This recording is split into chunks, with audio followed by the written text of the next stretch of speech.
आज शनिवार का दिन है जिस दिन अपन इस दरिद्रता से मिलने के लिए पीपल के पेड़ के नीचे आए हैं।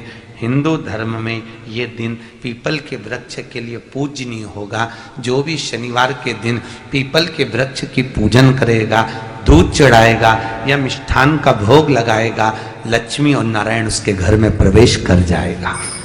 लक्ष्मी और नारायण उसके घर में प्रवेश करेगा। पुराण की कथा कह रही है कि दुनिया के सारे तीर्थ नहीं जा सकते, पृथ्वी की सारी नदियों में स्नान नहीं कर सकते, पवित्र नदियों में आप स्नान नहीं कर सकते, या किसी भी तीर्थ में जाकर एक रात्रि भी विश्राम नहीं कर सकते, या हमने जिंदगी में कोई दान करा ना करा, कोई पुण्य करा ना करा, कोई सत्कर्म करा ना करा, कोई शास्त्र पढ़ा ना पढ़ा, कोई शास्त्र सुना ना सुना, उसके बाद भी शिव महापुराण की कथा कहती है कि एक दिन में अगर मात्र एक बार भी आप शंकर के शिवालय में प्रवेश कर गए या मंदिर में प्रवेश कर गए तो सारे तीर्थ, सारी नदियां, सारे सरोवर, सारी बावड़ी, सारे तालाब, सारे कुंड के स्नान का पुण्य, दान का पुण्य प्राप्त हो जाता है। केवल शिव तत्व को प्राप्त कर लेने। शिव महापुराण की कथा कह रही है कि घर में जो दिया होता है वो दीपक भी कोई साधारण नहीं होता, उस दीपक की भी महत्वता है, उस दीपक का भी वर्णन है। महाराज एक बात और बहुत अच्छे से सुनिएगा, शायद आपकी जिंदगी को सवार हो, शायद आपके जीवन को सवार हो। मेरी जीजियों, मेरे जीजाओं, मेरी बेटियों, बेटाओं,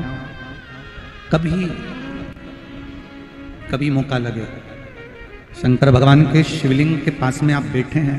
यहां तक शास्त्र कहता है कि घर में अगर किसी को बहुत तेज बुखार आ गया है, बहुत तेज बुखार, और बच्चा उस बुखार में तप रहा है, बहुत तप रहा है, महाराज तुम जिस दिए में भगवान की आरती उतारते हो, जिस दिए से तुम भगवान की पूजन करते हो, कभी मौका लगे और आप पूजन करने के लिए गए,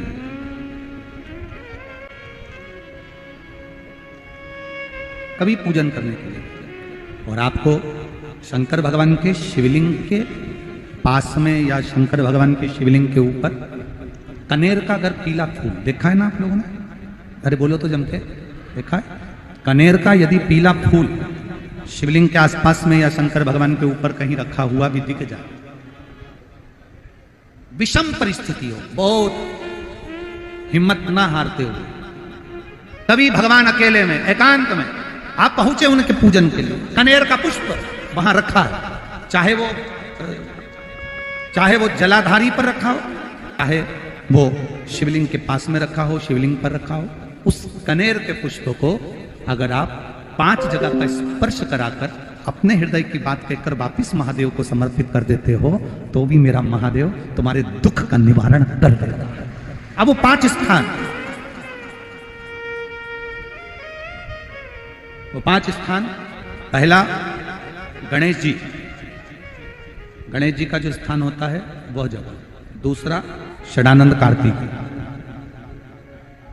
तीसरा अशोक सुंदरी वाला स्थान, चौथा जलाधारी जो ऊपर से बूंद बूंद जल नीचे गिरा रही है, जया, विषहरा, शामली बारी, दौतली, देव, शंकर जी की 5 बेटियों का, और 5वें नंबर का है शंकर भगवान के, जो कैसे वर्णन किया जाए, त्रिशूल के 3 भाग होते हैं। करें दर्शन आप लोगों ने, ये से सामने त्रिशूल लगा है, इस त्रिशूल के ऊपर देखेंगे तो 3 भाग दिख रहे हैं, नजर आ रहे हैं सबको? त्रिशूल का जो 3 भाग होता है, उस 3 भाग का जहां ज्वाइंट होता है, जहां मिलता है, एक जगह पर देखो तीनों भाग एक जगह पर मिले हुए, 3 भाग का जहां मिलन होता है, 5वां स्थान, ये 5वां स्थान, यहां पर स्पर्श कराकर शिवलिंग पर अपनी कामना कर कर श्री शिवाय नमस्तुभ्यम कहकर बाबा से अपने मन की बात कहकर जो समर्पित कर देता है, हम 3 महीना भी नहीं कहेंगे, हम तो कहेंगे अगर ज्यादा दुख है 3 दिन इंतजार करना, मेरा बाबा उस दुख को मिटाएगा। 3 महीना बहुत दूर,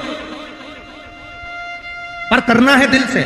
और कई तरह के दीपक होते हैं, दीपक का भी विधान वर्णन किया गया, उस दिए का भी वर्णन किया गया। यहां तक शास्त्र कहता है कि घर में अगर किसी को बहुत तेज बुखार आ गया है, बहुत तेज बुखार, और बच्चा उस बुखार में तप रहा है, बहुत तप रहा है, मारा, तुम जिस दिए में भगवान की आरती उतारते हो, जिस दिए से तुम भगवान की पूजन करते हो, उस दिए की बत्ती को नीचे डाल दीजिए और उस दिए को पानी की बाल्टी में धो दीजिए। कौन सी बाल्टी में? जिस बाल्टी के पानी से आप बच्चे को स्नान करा सको। मारा, केवल भगवान पर से ले जाकर, पास में से ले जाकर उस बाल्टी में थोड़ी देर डाल दो और उस बाल्टी के पानी से उस बच्चे को स्नान करा दीजिए।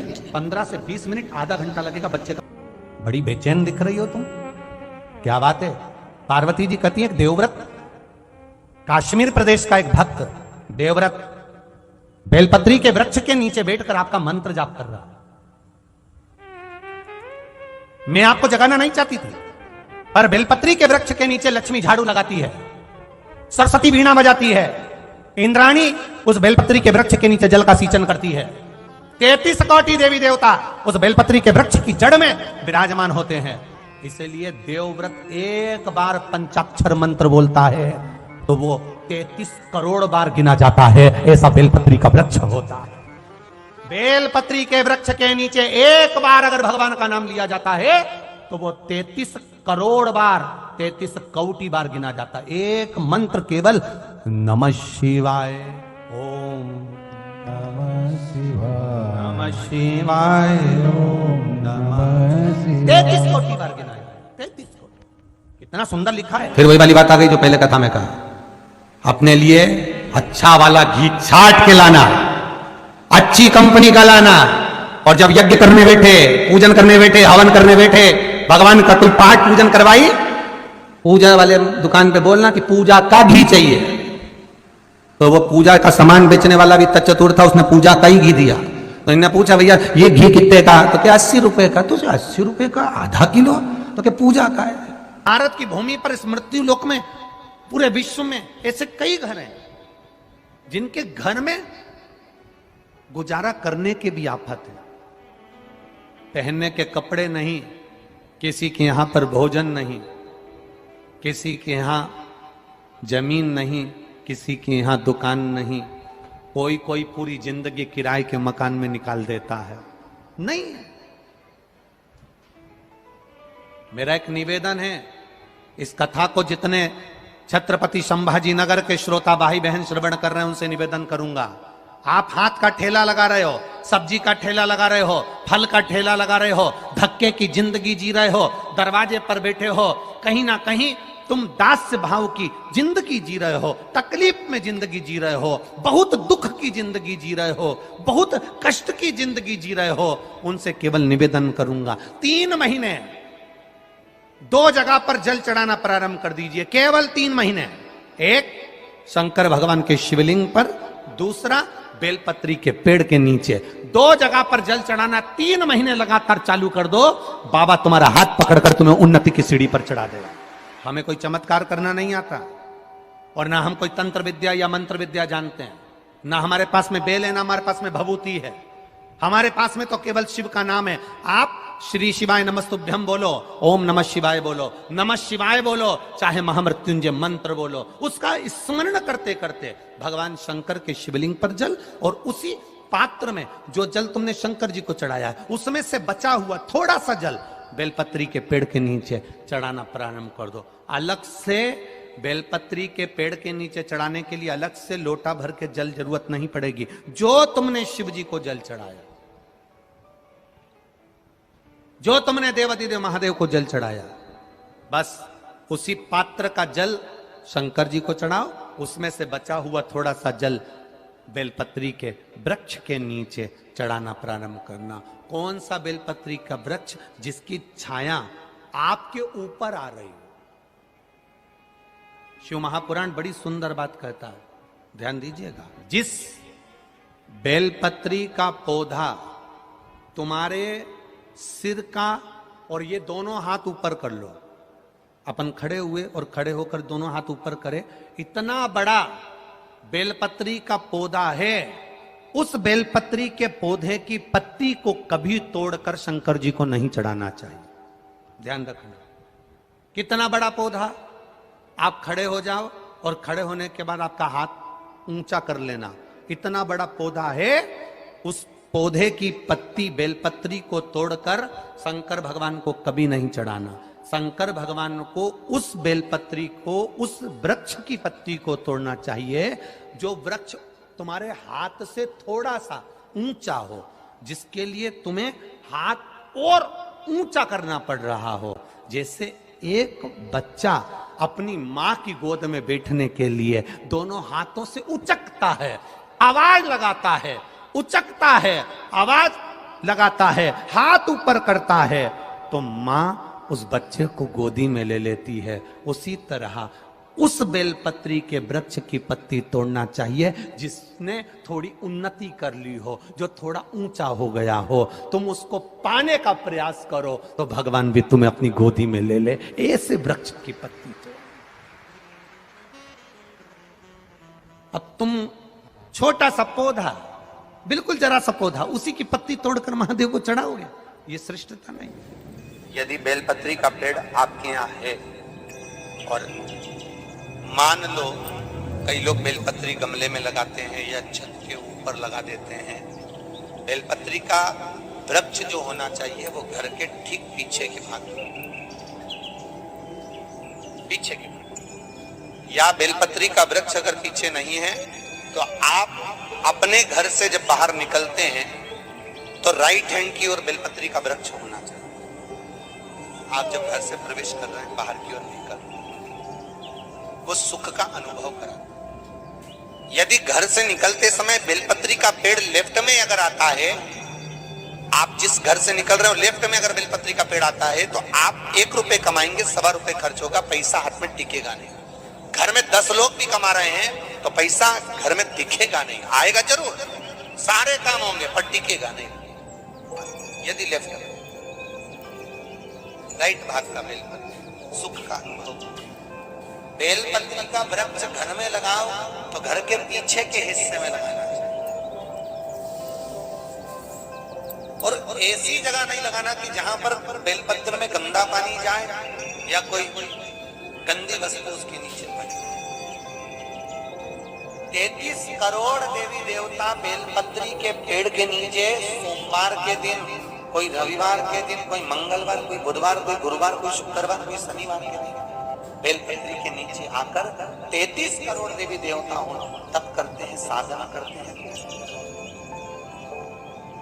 बेलपत्री के पेड़ का बड़ा प्रमाण है। एक बेलपत्री ऐसी होती है जो कि शंकर पर अगर चढ़ी हुई है तो वापिस उतार कर धोकर फिर शिव को चढ़ा सकते।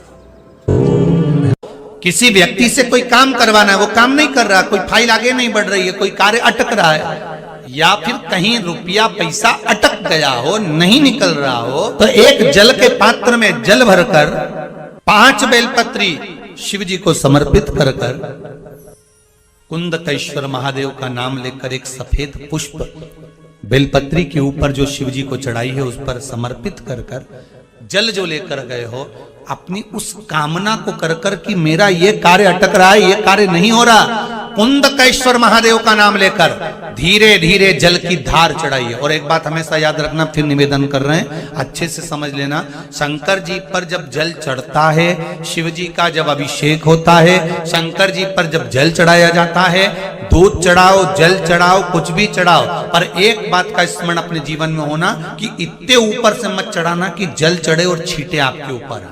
बहुत ध्यान दीजिएगा। हाँ, तो यहां तक वर्णन करा गया है कि शंकर जी का जल चढ़ा हुआ जहां से बहकर जाता है ना, उसको लांगा तक नहीं जाता। यहाँ लांगते हैं क्या? नहीं ना, परिक्रमा भी करेंगे तो वहीं से लौट कर वापिस इधर जाएंगे।